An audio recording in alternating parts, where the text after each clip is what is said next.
Hi everyone, my name is Nicholas. I did my undergrad on international business at FIT, and I'm doing my master in international business at FA as well.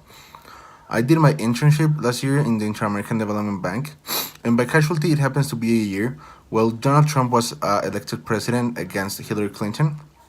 I didn't understand how this radical conservative businessman was elected. Then, doing some research, I found out more about the topic that happens in state, and they have a system called Electoral College. So, if not known, the United States president is not elected by voters, not by direct vote, but by electors that each voter in a state vote for. There are 538 electors in the U.S. territory, and with more people in the state, the more electors the state has.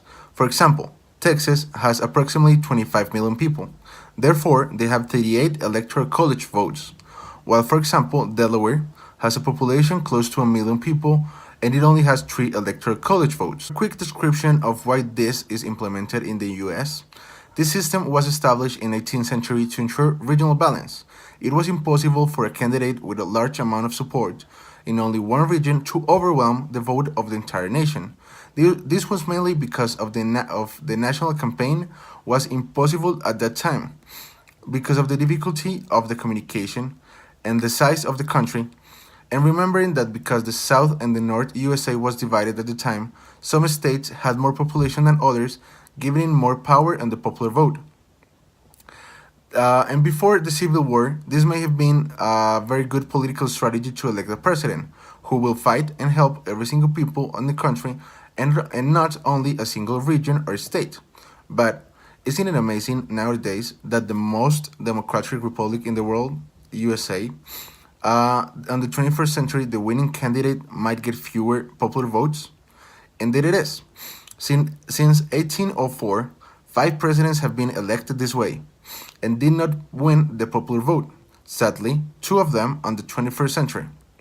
One of them very recently, Trump, who got elected by 304 electoral votes, but only 62 million people, like 62 million popular votes, while Hillary Clinton got 227 electoral votes, but 65 million people vote for her.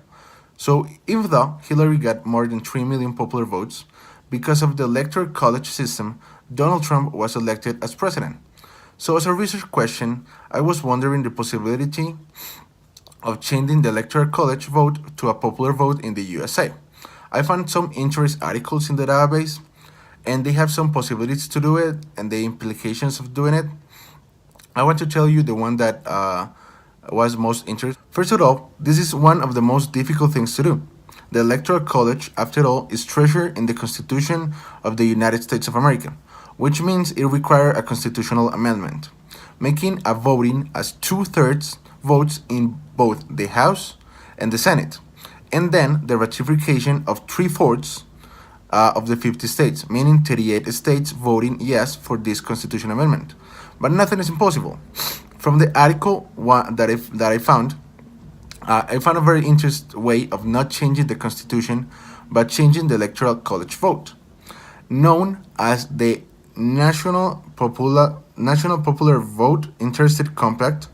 It consists in rather than abolish the electoral college via constitutional amendment, and thanks that each state of the 50 states of the USA has in own rules, it's possible via state legislatures to change their internal laws to award the electoral votes to whoever wins the most votes in the state. And yes, it is possible. On Article 2 of the Constitution, it gives the states authority to allocate electors however they want, and actually, 2 states have already done it: Maine and Nebraska, each of them with 3 electoral college. They give the electoral votes, allocating 2 of the 3 electoral votes to the state popular vote winner, and then the one electoral vote left, they give it to the popular vote winner, making a little change that, if possible, can trigger a clause.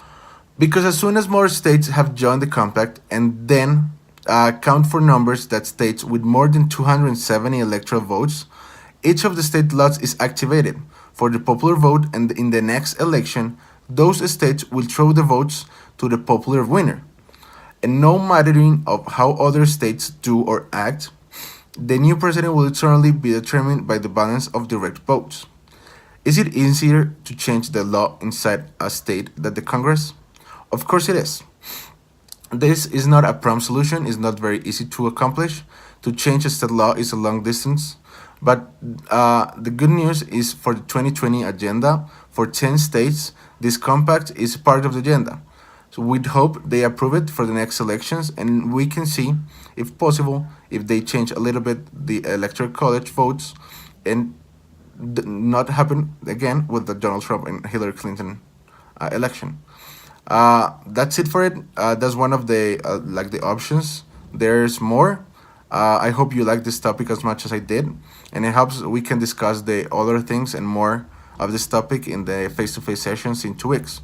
Thanks for watching.